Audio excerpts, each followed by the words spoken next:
the comedian that he is, and for the action hero that he is. And I think he nails it in that episode. And so we just, my husband's so nice to see him appreciating another actor's performance. And he'll do the same with Ben too. There'll be certain episodes that we've caught in the past. And he'll say, that was funny, that was really well done. And I can tell that Ben's put his print on that. And as he gets to know the actors in my life, he can start to notice their style and their idiosyncrasies and the ways that they've probably contributed to the script. And he'll read them sometimes too, pick up the script and go, oh, what's happening this week? And, it's a nice position to be in, especially since he's a genre boy himself. Get the inside scoop.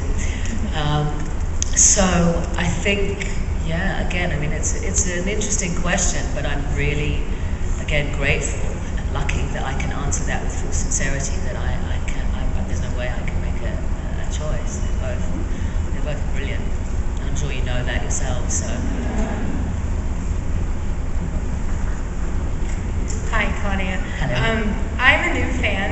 I just got introduced to Farscape 3 weeks ago from a friend. Any scars? I'm Is your brain hurting? I watched the entire series in just under 2 weeks. I didn't sleep for a while. And I was just curious what your most memorable experience was while you were making Farscape. What was your most memorable experience of watching Farscape in 2 weeks?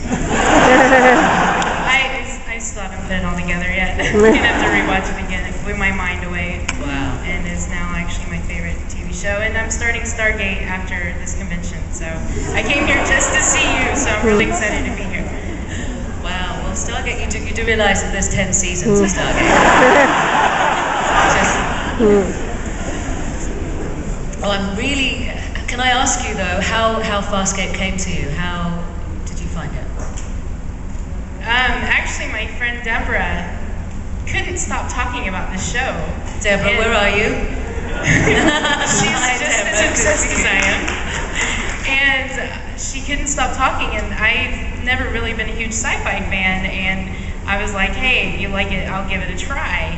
And I just couldn't put it away, and that's why we're here. We're here because you're here, Stargate's here, Farscape's here. We just decided like a week and a half ago to come to this convention, so it's really amazing to be here.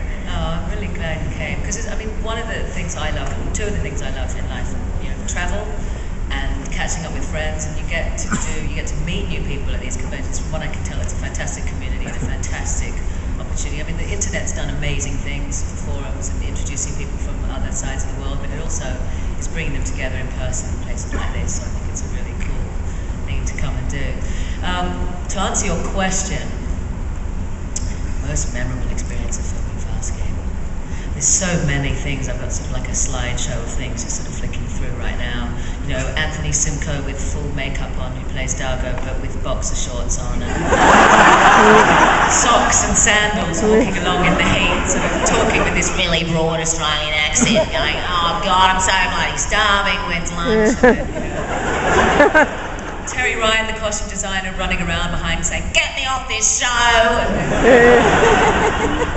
I remember the first time I saw Wayne Pygram walking down the hall in his Scorpius costume. Wow.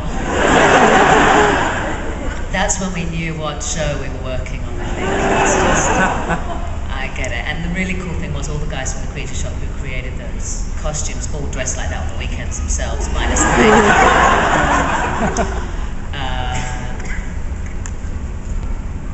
David Elsey's wife, Lou Elsey, who designed the costume, standing in the wings in the final season when they'd introduced all the Super Scarons, and they were all in their sort of rock glam costumes with everything on, and just the immaculate detail on all of them, and it's grown men in 6-inch platforms with their full contacts in and their dentures, and they're and then someone's got a cooling unit on them, and they've got a drink through a straw, and Lou Elsey was sort of standing there saying, I can't really quote what she said because it's not fit to print, but her excitement that one of her life dreams had come to fruition, standing there watching all of her creations about to be captured on film, seeing them on live bodies and seeing them all assembled in this room, and just sort of seeing the joy, the pure joy that she was experiencing. She was just, I'm so excited I could ... Ben and I doing the fabulous, I know all actors say I did most of my stunts, but on Farscape in Australia we were so damn cheap on the production side that we did do most of our own stunts. They're more careful in North America, and they do use stunt doubles with more frequency. We had great stunt doubles who were also a couple, which was really sweet. So the girl who doubled Aaron was the girlfriend of the guy who doubled Crichton. So that was really sweet, and they had great chemistry, obviously. There was one point at which I was a little frustrated with her during this sequence that I'm going to mention. We were out in some sand dunes, and that was one of the best location shoots I've ever done. We had sort of Mad Max style buggies. We got to hoon around, or fang, which is an Australian technical term for hooning, in these sand dunes, pedal fully down to the metal and just going as fast as we could. Me untethered, having to sort of act while Ben was driving the vehicle and get up and attempt to fire a weapon and then get back down again and what have you, and running around with sort of mortar, like sand bombs going off around us. And there was one particular shot where the director said, well, we've got the final shot of the show if they don't continue you next year, because from that angle the two of you looked like you were completely blown to smithereens. And Ben, they were blown to smithereens. He pulled a tendon, like he ripped it. I think it actually went up inside his leg, and I could tell he was in immense pain. And he was a quarterback, so he's sort of experienced whatever punishment can be inflicted on a human form, I think. But I could tell he was in a lot of pain, and we didn't have any ice immediately on set. And I just raced to the soda box, and I got him a cold can or something, and he put it on his leg, and I could see that he was just sort of holding it together. And I think he had a day or so off. He went into the hospital, and he'd forgotten that he still had all his makeup on, and the doctor was sort of, it was a very odd conversation. Because Ben hadn't explained that he was an actor and no one had filled the doctor in, so it was quite bizarre. And he said, so what exactly happened? He said, well, we were running from some aliens who were trying to penetrate whatever it was. The doctor was starting to fill out a form for the psych ward. Very funny.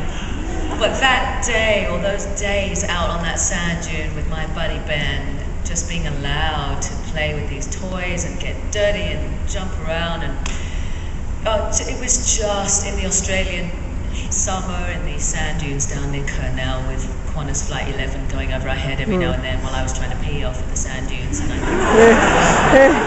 as the planes were getting ready to land, there was this incredible sense of freedom just shooting out there.